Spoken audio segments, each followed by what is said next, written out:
Hi everybody and welcome to Push Your Luck video. My name is Eric and today we'll be looking at Traders of Osaka. Now Traders of Osaka is a reprint of a 2006 game called Traders of Carthage, both by the same designer. So the designer is Susumu Kawasaki, and the designer has also designed quite a few other games as well, quite a prolific designer, but most of them I think we seldom see them here in the States or out of Japan.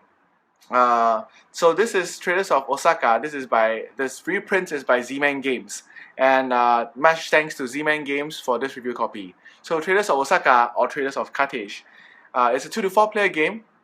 The box says it plays about 30 minutes, but I'm quite sure you definitely play much longer than that, especially if players are actively blocking each other and trying to make sure the leader does not go too far ahead. So I would say 30 minutes is probably the minimum rather than the maximum. So take note of that. This is a set collection game where players are like traders that are engaging in buying goods from the market and trying to anticipate when certain ships of that particular good will reach Osaka, and that will trigger a payoff day. And so they're trying to make sure that they score as many points as they can, and when the game end is triggered, whoever has the most points will win the game. So I would say this is a light to medium weight type of game, medium weight, because it does take up a lot of brain power when you're trying to anticipate what other players are doing and try to block them. So let's take a look at the game components, how the game plays, which will explain why I said medium, and my thoughts about the game. So this is what you get in the game, the Traders of Osaka. You have a whole bunch of cards. Now these cards are bit of the thin side, so they are quite thin actually, and so if you're going to play this quite often, I would recommend you to sleeve them. There's a lot of tokens, so these tokens will determine when the game will end. These are quite good quality cardboard tokens, cardboard sheets. As long as the player has 8 tokens regardless of the color, then that will trigger the game end, and whoever has the most points will win. I'll explain how you get the tokens later. Each player will also have 2 pieces. One is the reservation piece, which is the thinner one, and one is the trader piece. So this will tell you which color you are, as well as you'll be putting this onto your score pile to let it's a bit like a weight in a way. All right. There's also a board. So this is where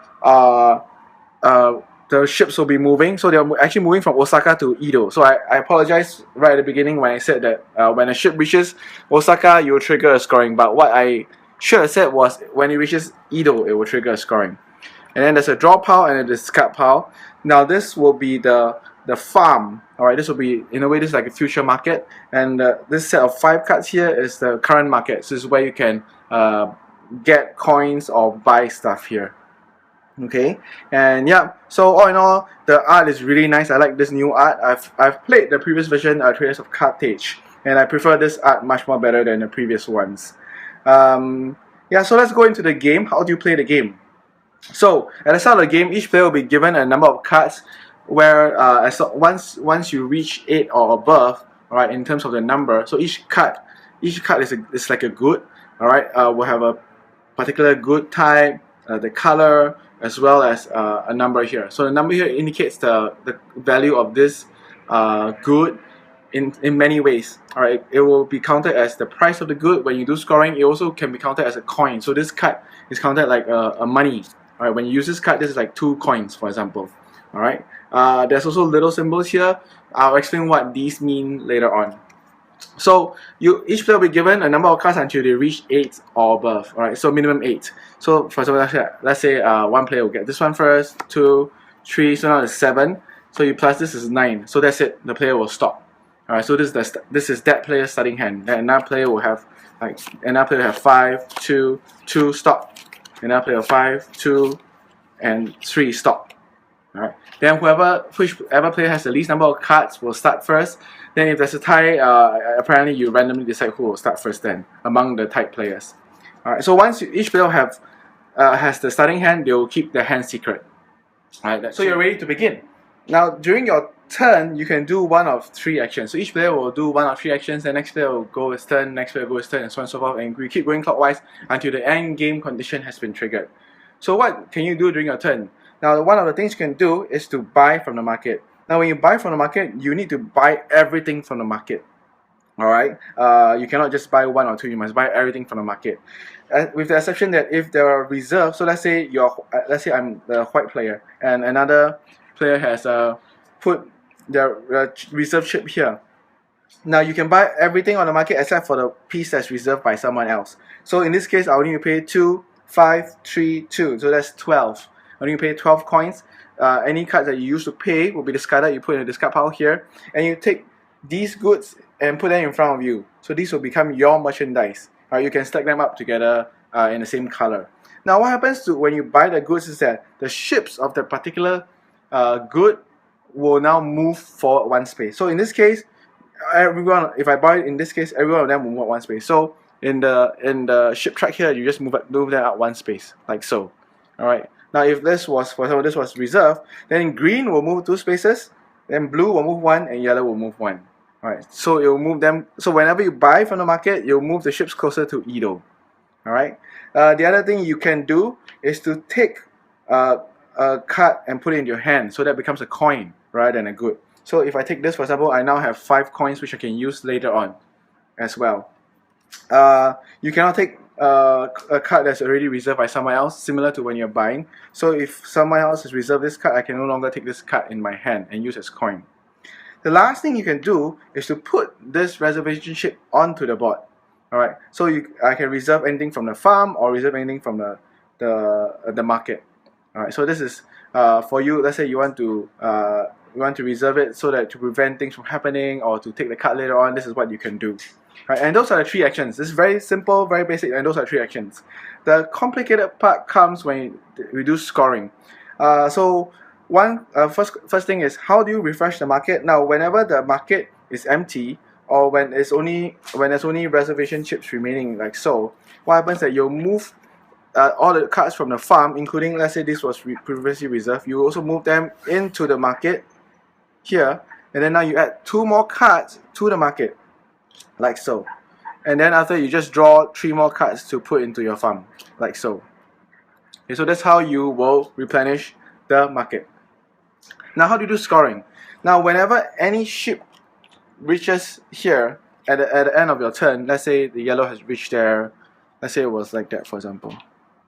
Alright, so whenever any ship reaches there, what happens is that every player will now be able to sell all the goods of the ships that reach Edo. So in this case, if I had this tree, I'll now be able to sell these 3 goods at Edo. So how do you determine how much you sell at and how many points you get? That's where the main scoring comes from. First, you see the highest number of cards that you have in your set. So in this case, it's 3. So what happens is that you take this, you multiply by the number of cards you have. So it's 3 times 3 is 9. Then you run up to nearest 10 or 5. So 9 run up is 10. For every $5 that you earn, alright, or $5 that you earn, you will get 2 points. You get 1 point. Alright, sorry. So for every $5 you earn, you get 1 point. So in this case, since it's 3 times 3 is 9, and then I will round up by up to 10, and 10 divided by 5 is 2, so I get 2 points. So what happens is I'll take any 2, put it face down with me, so these are now 2 points, and discard the last card. So this will be where I put my trader piece on top of it. In addition, whenever you score a point or whenever you score at least 1 point for the good, you also get 1 of the chip. So I get 1 yellow chip as well. So this will help to indicate when the game will end. In addition, in the subsequent rounds, we will add this to our highest price. Alright, so it will help us to sell more get more points as well. So for example, in this case, it will be, if I had this previously, I'll be my highest is 3 plus 1, 4. 4 times 3, 12. 12 run up to nearest 5 is 15. 15 divided by 5 is 3. So I actually earn 3 points. So this 1 chip helped me to earn 3 points. Alright. This also means that if you have only 1 card, you definitely earn 1 point. So 1 card of 2 is much more worthwhile than a 1 card of 5. So in this case, both yellow and red will be able to sell. So everybody will be able to sell, earn chips. Now, if any ships in these 2 areas, what happens is that they are caught up by the tsunami, by the storm. And so anybody that has green goods or blue goods must now discard them all away. Unless they can they can save their goods. So how do you or insure their goods? How do you do that? Now, if you have, let's say I have this green good in front of me, for example. All right, I have this two in front of me, these two green goods in front of me, and I had this card in my hand. So I want to save them. I can discard this card because it has two insurance icons here. All right, and it's green, it has two insurance icons. So now I can insure two green goods. Alright, so what that means is that everyone else may need to discard their green goods, but I do not need to because I have discarded this card, which will insure my two green goods here. Okay, similar for the blue as well. And once everybody has done their discarding or insuring and scoring points, any ships that were in the tsunami region will now move back to Anori. Any ships that were in Edo will move back to Osaka. Alright, like so. And then you will continue the game again. Alright, so again, whoever has 8 in total of these chits, right, will cause the game to end, and then you count how many points you have in this stack, and then whoever has the most points will win the game. So that's how you play Traders of Osaka / Carthage. Let's go to my thoughts about the game of Traders of Osaka / Carthage. I really like it a lot. It is simple, easy to play, but there's a lot of thinking involved.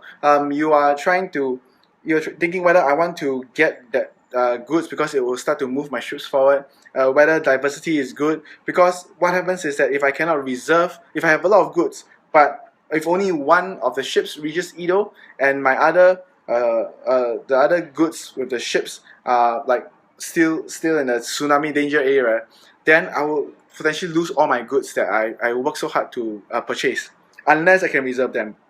So it's like I can do this, I can do that, but I need to ensure that everything goes fine. So there can be a lot of planning involved, or you could just play it simply, just I'm just going to do this one by one and see what happens. Alright, but it definitely pays to plan ahead. Alright, you will need to know like when to choose to reserve stuff, because reserving stuff not only because you want the card as coins or want the card as goods, but reserving stuff can be used to block other players as well. So this game has a lot of blocking. If you play really well, you play really strategic, you are always blocking each other, you are trying to see, oh, that player has only yellow goods, so I should stop the yellow ship from reaching Edo. It would be even better if I can force the yellow ship to be in the tsunami region, alright, and then get another ship to reach Edo, so that the player who has only yellow goods must now either insure them or lose all their yellow goods. And then you are also thinking like, oh, should I now force the scoring so that I can at least score something, because I do not have that many yellow goods. So I will let that yellow player score a lot more points, but at least I score something. Alright, or at least I'm the one that decide to trigger, because I did not have any yellow goods, but there were yellow goods in the market. So when I buy them, it will trigger the yellow ship to move to Edo, and then I will still be able to get at least 1 point, for example. So you need to think about all this when you're playing the game in order to play it well. But that does lead to AP. Alright, because you'll be thinking, alright, what should I do now? What should I do then? There's a fair bit of randomness as well, because what cards appear you cannot decide, you cannot determine. You can see 3 of the future market, but it will always add 2 from the draw deck, so that kind of throws off the whole planning in a way, because that randomness can be quite crucial when it comes to whether you win the game or not. So but I did not find it as such a bad thing in a way. In some games where randomness can be quite bad, but this wasn't so bad that it will cripple the game at all. So I really like the game. Like I said, be aware. 30 minutes I think is the minimum, right? And I think you play with 2 or 3 is the best to play this game. 4 can be a bit chaotic, because whatever you plan, by the time it comes back to you, 3 players have already taken their turn. So by the time it comes back to you, your plans can be thrown out the window. Whereas if you play 3, at least there's still a bit of planning. You can go ahead and you can work with other people to gang up against the leader, and so ensure that everybody's on the same pace. But it will definitely take much more longer than 30 minutes to play. I think for our 3-player game, I think we took almost an hour, and we are still not really yet done. Alright, so I heartily recommend Traders of Osaka / Carthage, and thanks again to Zman Games for this review copy, and thanks for watching.